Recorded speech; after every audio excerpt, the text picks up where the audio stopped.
Celjski mestni svetniki prižgali zeleno luč za pokroviteljstvo Svetovnega čebelarskega kongresa. V Rogaški Slatini letos za naložbe približno tretjina proračuna.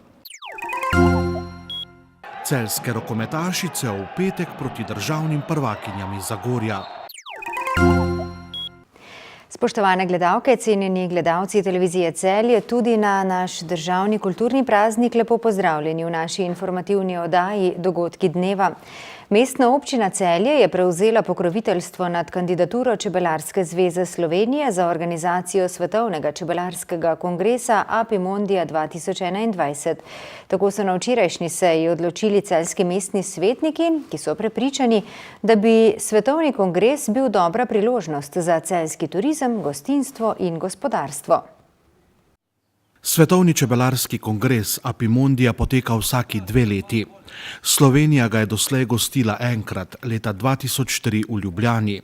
O gostiteljstvu Apimondije 2021 bodo odločali na letošnjem svetovnem kongresu septembra v Turčiji.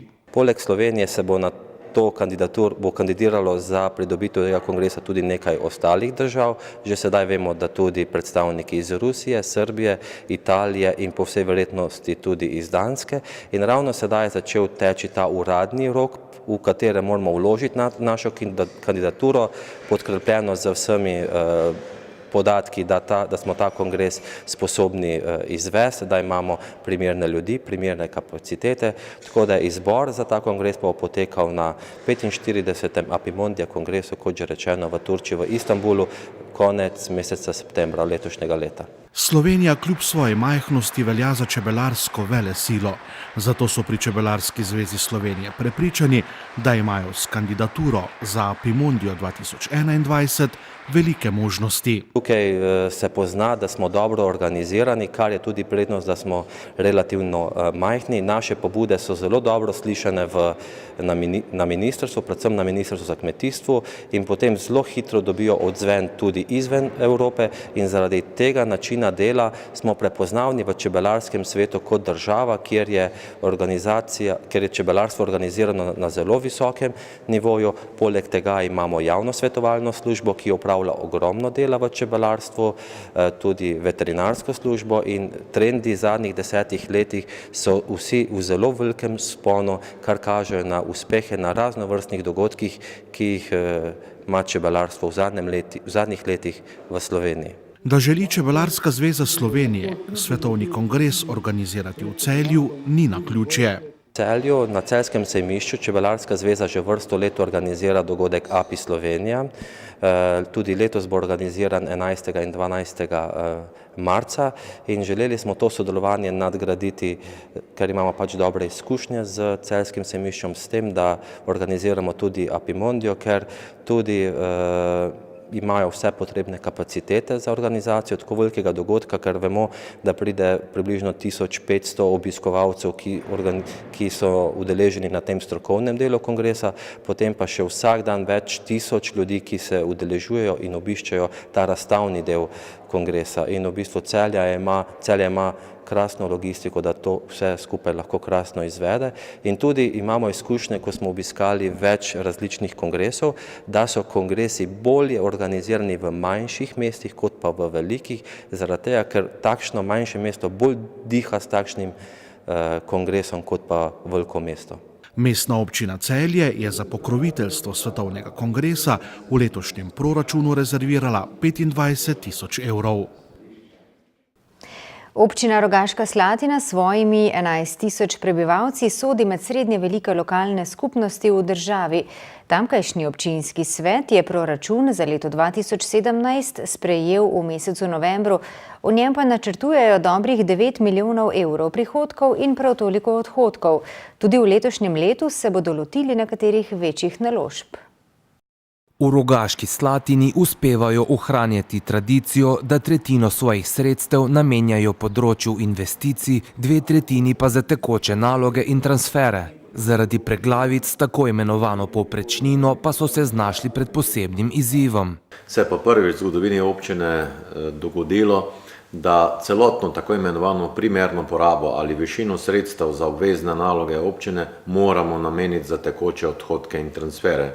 Torej za investicije moramo iskati sredstva kje drugje. Kljub tem dejstvom so se odločili, da bodo za standard občanov preko društvenega življenja namenili nekaj več sredstev. To pomeni, Da 10% več sredstev namenimo za športna društva in klube, 10% več za kulturna društva in za konkretne projekte, za vzdrževanje športnih objektov, za vzdrževanje kulturnih spomenikov in tako dalje.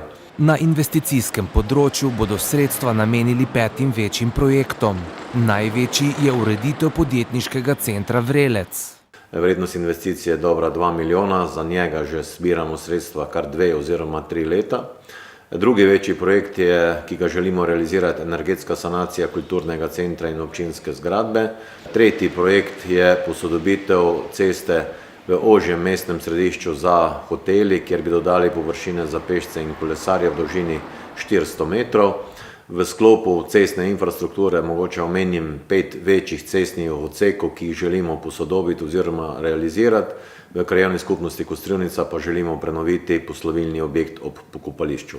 V Rogaški Slatini so za področje družbenih dejavnosti naredili analizo obdobja zadnjih 6 let. Da se predvsem na področju socialnih transferov sredstva povečujejo kar za 60%, to je posledica odločitev, na katere nimamo vpliva in jih izvaja Center za socialno delo.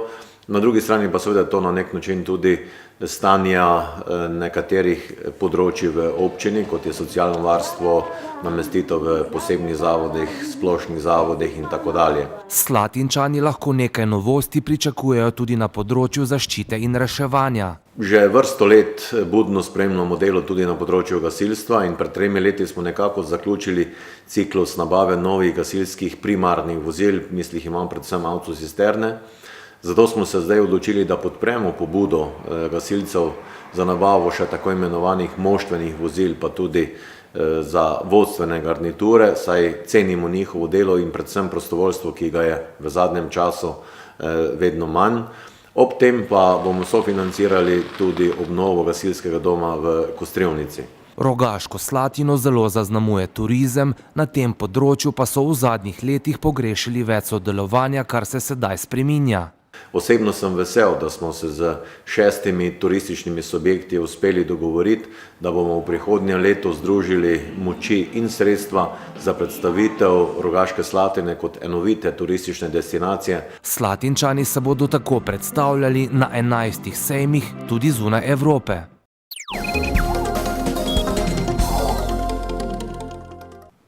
Rokometašice ženskega rokometnega kluba z dežele bodo v petek ob 20. v dvorani Golovec v 14. kolu državnega prvenstva gostile aktualne državne prvakinje iz Zagorja. Zasavke so za Krimom trenutno na 2. mestu prvenstvene lestvice, Celjanke pa so z 8 točkami mesto za njimi. Celjske rokometašice so po zimskem premoru nanizale 3 ligaške zmage. Med drugim so visoko odpravile tekmice za 3. mesto Ajdovski Mlinotest. Zasedba, ki po novem nastopa pod imenom z dežele, je nazadnje visoko ugnala mariborske rokometašice. Tekmo z Mariborom nas je, pa mislim, ne bilo strah, ampak take tekme je najtežje odigrati. Veš, da si boljši, da moraš to tekmo zmagati. Ampak moram reči, da res je bil pravi pristop. Ekipo Maribora sem tudi jaz prej treniral, tako da smo se res dobro pripravili.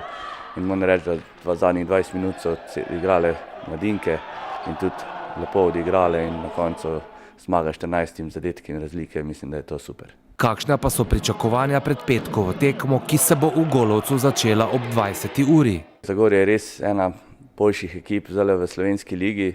Lani so bile celo državne prvakinje, mislim, da že ne 4 leta jih nobeden razen Krima še ni premagal v slovenski ligi. Ampak gledajte, tako sem vam rekel, mi v Celju bomo vse naredili, da probamo tekmo odigrati super. Če se bo to dovolj za 2 točki, bomo zelo zadovoljni. Mislim pa, da je tudi Zagorje zdaj ostal praktično na Tjaši, Stanjko in Rebolovi. V Volu imajo izkušeno Peričevo in če bomo to nekot uspeli zaustaviti, mislim, da se lahko nadejamo dobrem rezultatu. Številni športni kolektivi se v zadnjem obdobju otepajo viroz. Kakšno je stanje pri celjskih rokometašicah? Mogoče en dan, 2 dni odležijo, pridejo, tako da zdaj je trenutno bolana Alja Vrček, ampak jaz verjamem, da bo že danes prišla na trening, da bo oddelala vse 2 treninga do tekme in jaz verjamem, da bomo v popolni postavi nastopili. Na petkovi tekmi bodo Celjanke spodbujali člani navijaške skupine Florijani, tekmo pa si bodo ogledali tudi celjski hokejisti.